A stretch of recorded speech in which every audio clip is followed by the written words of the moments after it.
Action! Hey, hi, this is Lucid Dawn here, my very first self-initiated Facebook Live. We have done an interview here before, and I'm here with the inimitable Christopher Tompkins. Thank you, great goddess. I'm honored to be here. Likewise. So, as you may have seen from my profusion of posts on the Equinox, the Equinox is happening on Saturday, and we are doing an event called Vishuvat, which is a Kundalini Equinox Immersion. And I will be hosting it, just kind of holding the container, but really this is the brilliant mind that will be delivering. The mind is nothing without the Shakti. Shakti, I got the Shakti. Yes. So in case you don't know Christopher Tompkins, if you're a yogi into Tantra, any of that at all, I really think you should. And that's why I'm inviting you to our home, my family home, Brownie's family. That guy in the background playing music, his family home, this Saturday. Gandharva in Sanskrit, heavenly musician. Yes, that. So Christopher has been working on his PhD for a number of years now because he's really obsessed with this topic, with the tantric philosophy and practice, and he's a Sanskrit. Can I call you a master? I have a master's degree in it. See, I can, okay. For whatever that matters. Yeah. It matters. You're a master. Great.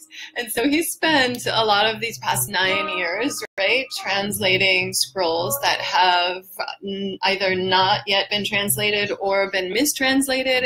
And is that right? Yeah, that's approximately correct. Basically, the history of yoga is really embedded in the tradition known as Tantra. And that tradition is represented by manuscripts, by scrolls, by texts that are just now really starting to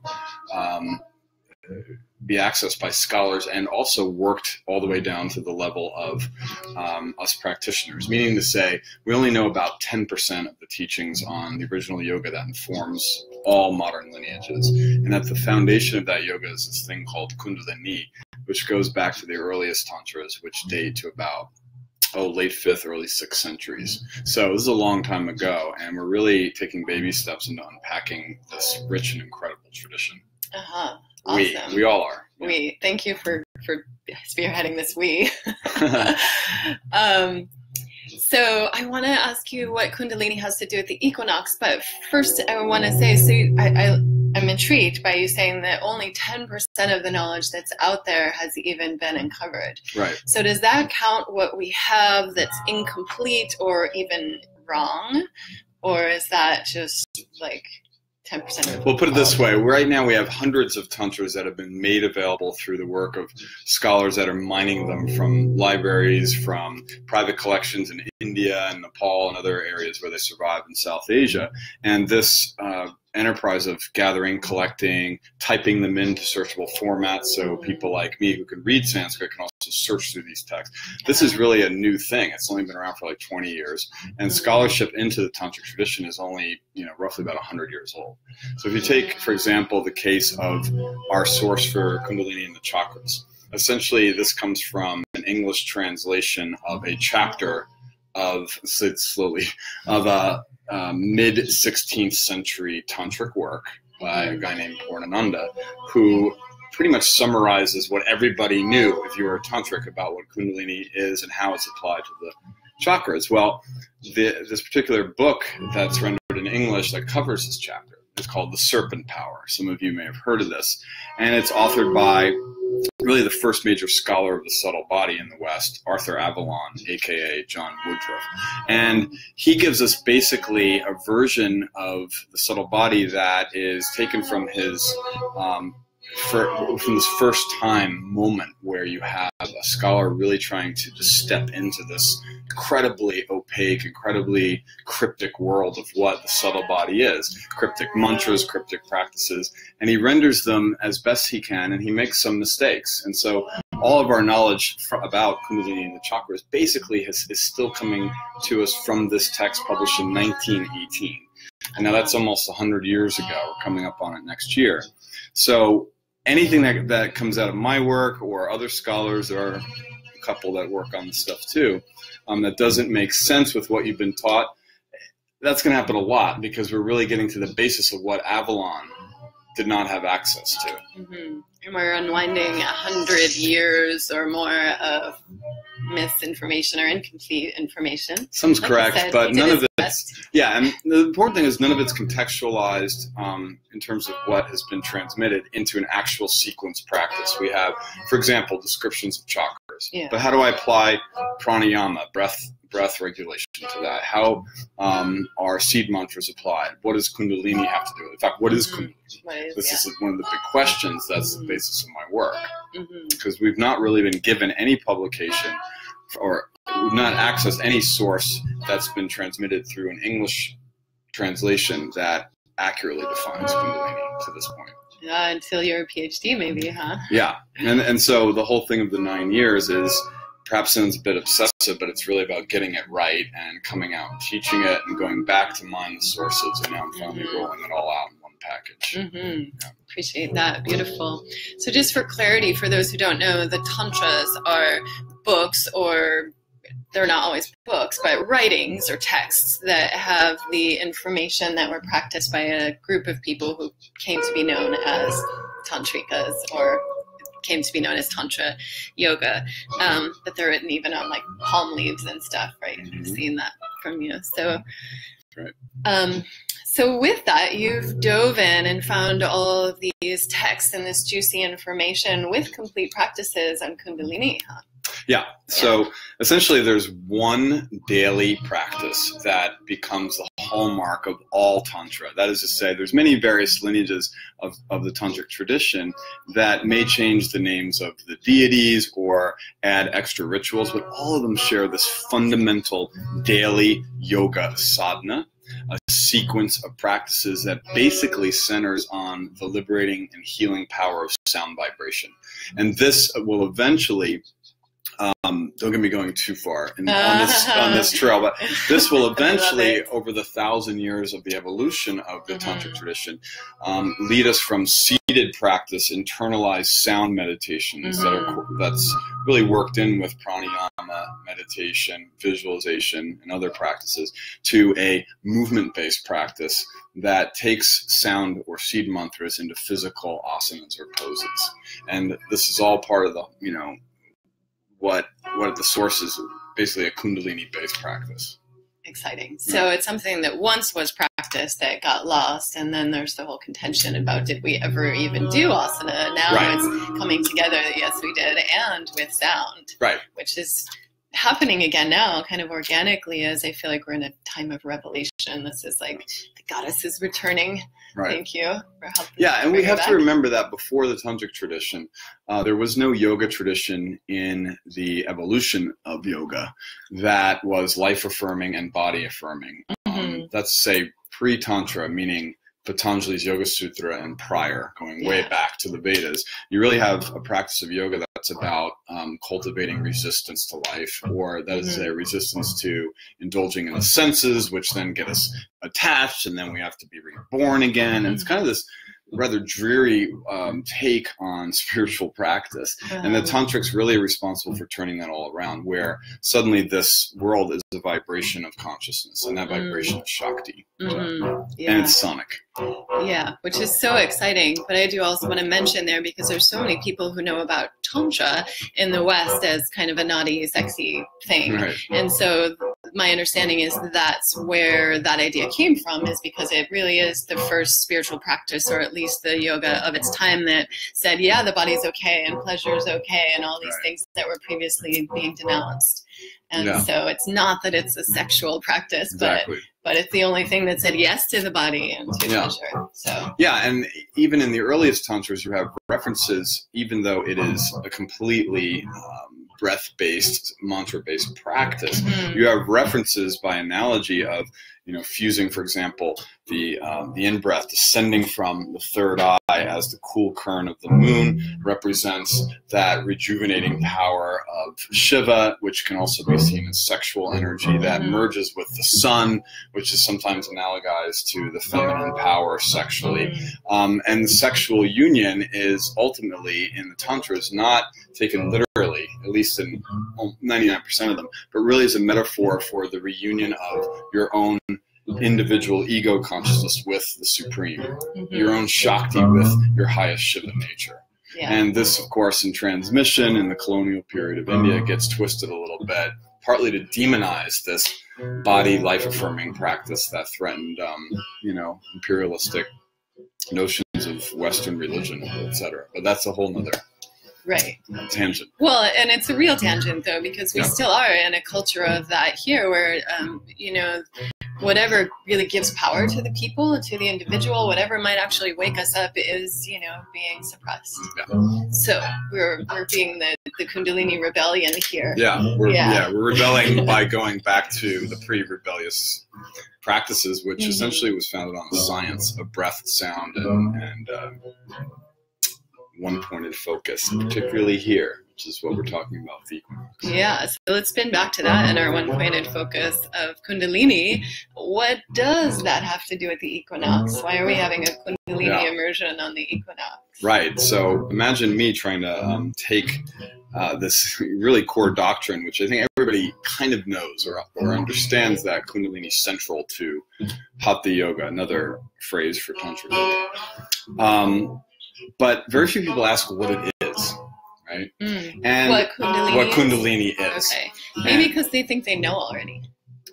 Or perhaps it's because we think that somebody else knows for us, and it's something we're going to discover or that will be awakened. But notice in all teachings that have come down through the lens of Western scholarship largely, Kundalini is essentially seen as something passive, dormant, mysterious, inaccessible in everyday life, whereas the Tantras teach that Kundalini is exactly what it is in Sanskrit, which is an adjective.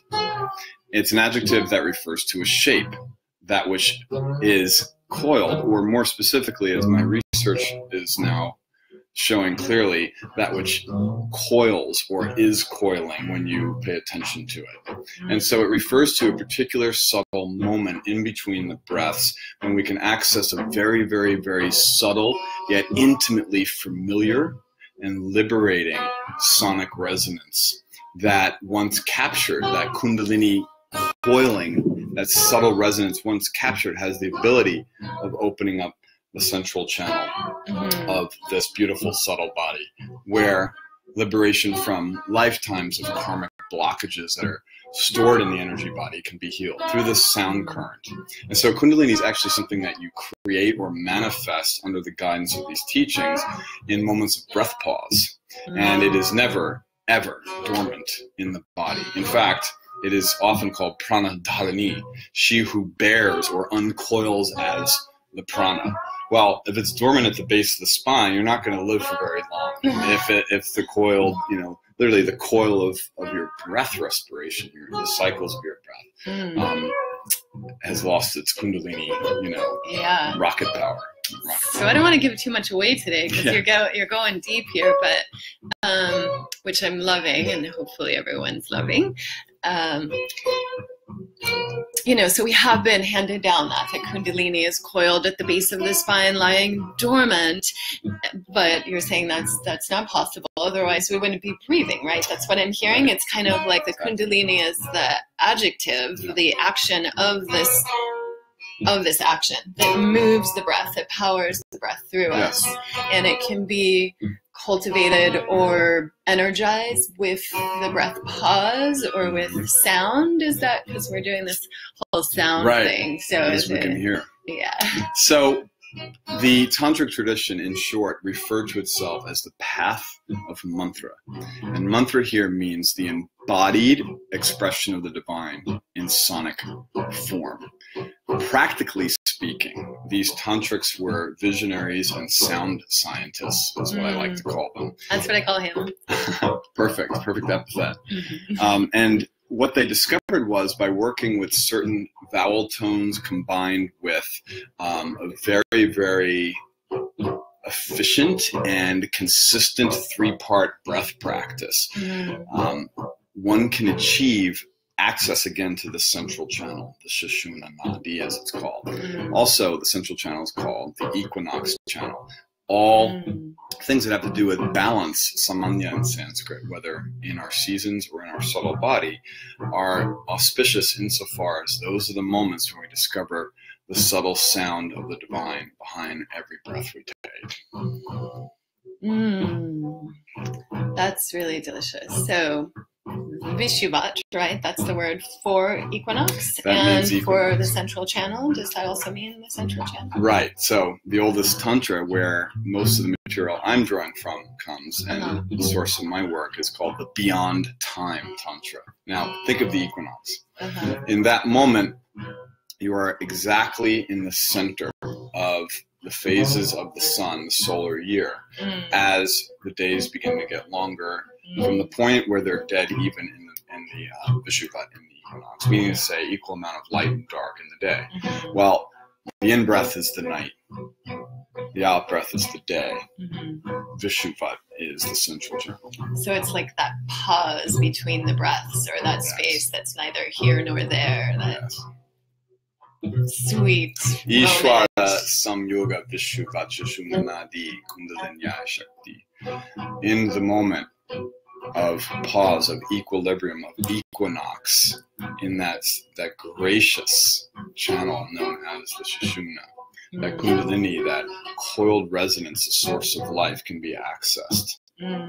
And when that is accessed, we have testimony after testimony in the Tantras that celebrate this divine microcosm as the birthplace of Shiva, of divine consciousness. And this is not waxing poetic. These people describe the actual effect of what it means to tap into this point, this equinoctial point between breaths. So that's pretty delicious. September 23rd. That's right. Lafayette. Equinox. Exactly. Vishuvat, Sushumna Nadi, the juicy pause ready to overflow into the next aspect. I loved how you were talking about sound, and it really made me think, or has a lot made me think about how so many of our world's religions, or maybe all spiritual cultures, texts, things talk about sound, vibration. You know, in the beginning there was vibration and so forth. So there was the word, which we can interpret as vibration. So, I don't know, do you have an instant response to that? What comes to mind, and always has, is the first verse from the Gospel of John in the Christian Bible. In the beginning was the Word, and the Word was made flesh. Well, the Kalottara Tantra, which is the first text to give us the word Kundalini, this instrument of coiling sound that is meant to capture, or linguistically, essentially what I believe is referred to as the Word in the Gospel of John. This is my theory. But what the Kalottara Tantra teaches us is that the great power of Parashakti is experienced on 3 levels. Super subtle, so beyond time, before creation. Then subtle, which is the murmuring. I like to think also the Hebrew Bible word. It says God in the beginning blew or brooded over the water, started like a vibration. And in John, that is the Word. And so the Word, and that's what it's called in the Kalottara, is really first a seed of transcendent power, which is equated in the subtle body to the point between the eyebrows, Agya, 6th chakra. And as it becomes, as it moves from subtle energy into stula, which means physically experienced, we take our first breath. Your first breath, of course, begins with an inhalation, right? So from here, the energy comes down and the Word is made flesh. Literally, the vibration of breath is captured in this beautiful phrase in Sanskrit, hamsa, where each in-breath is the syllable sa, and each out-breath is sa. Moving through the lateral nadis, the Ida, the cool lunar nadi, and the Sushumna, the warm, the Pingala, crossing the Sushumna, an ordinary breath, rising as the warm sun or the day. And that sound, hum or ha, sa, when we hold those breaths together, we embrace the aspects of Shakti, her creative power, Kriya, and her awareness expression of Jnana Shakti. And in that seed, we begin to see and feel a coil of sound and heat that arises in our body, according to these mystics. And that coil, that spiral, is the Kundalini. Yes. And we'll get to know her a little better on Saturday. Let's see. I'm not sure if we can tell how long we've been on. Oh, 18 minutes. We're doing okay.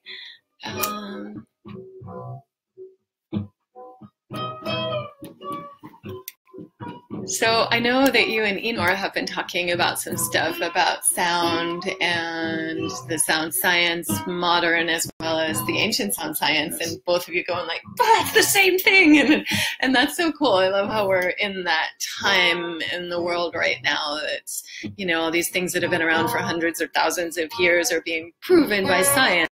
There's definitely a part of our brain and a large part of the culture that wants that, you know, that affirmation. And so do either of you want to just kind of speak on that for a moment? Or play music that telepathically speaks to us about that?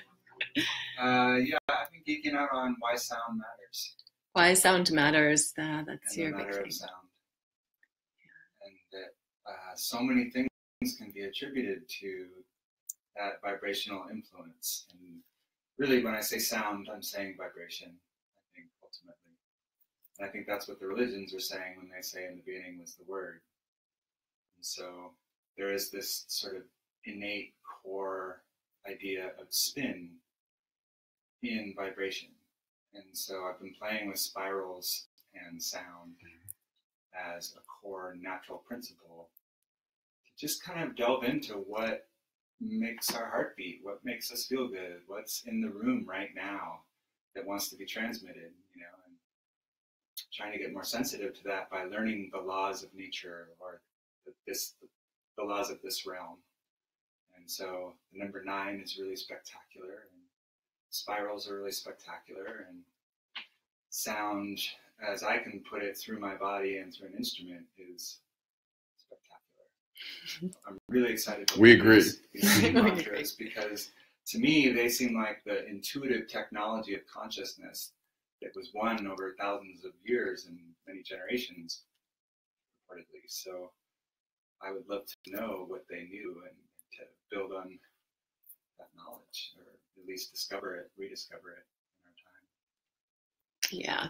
To discover what these sound scientists knew, and to build on that knowledge and take it back into practice. Yeah. If you couldn't hear him clearly, that's my paraphrase. Yeah. And I've actually just been witnessing that, like seeing what Enor is bringing as he plays and researches and discovers, you know, cymatics and mathematics and music and how they all go together.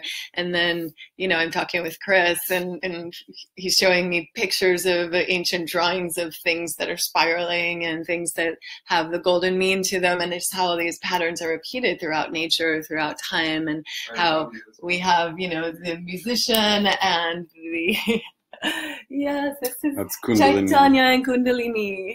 And the golden mean. And the golden mean. Can't quite reach, but it's there. It's up there. It's always up there. Right above you right now. And the beauty of these time cycles is something that I stumbled across, and just to briefly share as it relates to the title of our event, this is the autumnal equinox coming up, and also the name of our immersion. The cycles of time out in real macrocosmic time and space, meaning the cycles of the solar year, are superimposed in all the tantras, spreading or extending over 1,400 years of literature, are superimposed onto the breath cycle. So that when the breath reaches, for example, the navel heart region, this is called the winter solstice, right? And as we exhale into beyond the third eye and the subtle breath reaches above the crown of the head, that's the star sign of Cancer into the summer solstice. And so the equinox, both on the exhale for the spring and on the inhale for the autumn, is the third eye. Why is this important? Is it just poetry? Well, on the surface, yes, it's poetic. Shiva is breathing himself as his power, Shakti, 21,600 times a day in the human body, and that's the whole cosmos spinning. But in a technical sense, and for our interest, I think, this really refers to moments where these terms such as autumn equinox refers to actual targets for practice. And so we find that in the practices we'll be introducing students to, you know, with all due respect to the source text, a version or a piece of this practice as it targets this third eye center and highlights what these tantrics talk about as the moment of awakening, the light of the third eye when opened through choreographed breath practice, uttering these seed mantras slowly with the focus here, and various other soundscapes that we'll be experiencing, is really not just a poetic metaphor for something out there in real time. In subtle body time, we experience this very viscerally here at the third eye. But what about if you do it on the actual autumn equinox? And so we've chosen to do this practice and introduce some of these core techniques in our immersion here on Saturday, but followed by recitation of the names of Kundalini. That is to say, the classic standard ritual you have for all deities in ancient India is to do on special occasions the recitation, the meditative absorption into the 1,000 names of the deity, which represents the 1,000 or more expressions of our own humanity. But this will be the first time, to my knowledge, that the names of Kundalini will be recited. And you will find just by the name that she is not what we thought, and she is not sleeping as a serpent at the base of this spine. So what a treasure. And I want to make clear for those who are like, you know, I don't need another goddess in my life. Or like, I already have my religion. I've heard that from people coming into yoga class, that in this tradition, our energies, all of our energies are named goddesses. They're given qualities, all the qualities of being that we all have, that all of nature has, are given goddess names as a way to honor them. And it just seems to be human nature to anthropomorphize, you know, things that we love or things that we're interested in or trying to understand, you know. Or perhaps experience. And my theory is that these Shaktis are powers ultimately for the tantric were not goddesses first. Rather, they were sound vibrations that were so potent and so powerful that they were then praised as if deities. Because you fall in love with them. You fall in love with That's how I feel that about which vibration. So if you've ever had an experience, for example, with the Om syllable, even a moment where you're transported, let's say, out of a state of anxiety into a state of spaciousness, then that syllable for that moment was your own inner self, because you produce the sound with your body. It's no longer ancient India. It's no longer a foreign religion. It is, these sounds are made by you, regardless of background. You as the divine through you, all of that, right? Like the vibration that we're made of. And exactly. Oh, it's so fascinating. Obviously, we could go on forever, but instead we've chosen 7 to 9 hours or so to bring it to you on Saturday. So we really hope that you can join us on Saturday with this. We are going to begin at like 1 on Saturday here in Lafayette. All the information's on the site. It's on the Facebook page, Vishuvat, Equinox Immersion. Chris and I both have it on his page. Enor has it on his page. We welcome you to bring what you need to be comfortable. You're probably definitely going to bring something to write. And anything else people should bring or come ready with? Perhaps mention the break between the 2 sessions. And we'll have like a little potluck feasting break between the sessions. And then if the weather is amenable to our intention, we will have a fire outside. Otherwise, we can have a fire inside and do a little homa or a fire ritual where we chant the names of the goddess and just praise up this energy of life and the balance of our being, the light and the dark, and this beautiful coming together in acceptance and community and in these rich practices, old and new. We'll have like self-care breaks. We'll have some refreshments. Bring what you like or what you need to be refreshed, and bring something for the potluck or a little donation towards it. I'll cook a bunch of stuff and buy some basic food. Yummy stuff. So there's that. brief sketch of our day, a whole lot of content. It was almost a little workshop right here, except we didn't get the practices yet for Saturday. And Chris has a Patreon fundraiser thing for your PhD going on, right? Because he's so close to being done. And that takes full attention and full focus. And this is information that we want and need in the world, especially the yoga world right now. It is time for it. And he's put all of his energy and life force into this project right now. So grateful, and just, oh my God, his passion and the information he's coming with are so yummy, so overwhelming. And if there's any way you can support that, it's here to support you. So giving, receiving. You can check out, is it on Patreon? I just go to Chris Tompkins. Kundalini Yoga on Patreon. Kundalini Yoga. 1, 2, 3. Or links Patreon. on my website, Facebook page, everywhere. Okay. Thank you. Great. Yeah, that's exciting. Cool. And then we're going to Maui in February. That'll be going even deeper with this. So you could end up being a scholar of this stuff. You just follow this guy around. And we could all wind up following you around if these mantras hit the right way. It's all about that wind up. All right. Well, thank you, beautiful beings, for being on the path, for practicing, for listening, for singing, for making sound. Thank you. Honor the goddess, the life force within you. May I offer a final mantra, which is one that certainly calls to be heard this weekend, and it goes as follows. Om Hrim Adhara Shaktaye Kamalasanaya Namaha. I bow to that source power as a way of inviting that power fully into my body, as the syllable Hrim, the heart mantra, into the lotus of my heart. I invite you, and to that power we bow. Yes. Should we just do a little Brahmari on our way out here? I think we should. We're going to be talking about the bees a bit too. The bees. Very enormous. All right, let's do it all together. Everyone, exhale and release. Inhale.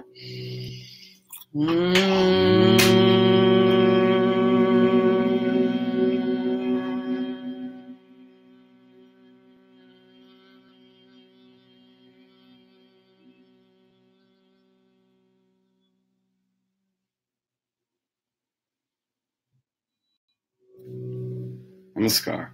Namaskar. Thank you, Equinox. Thank you. Thank you all. See you soon. See you soon.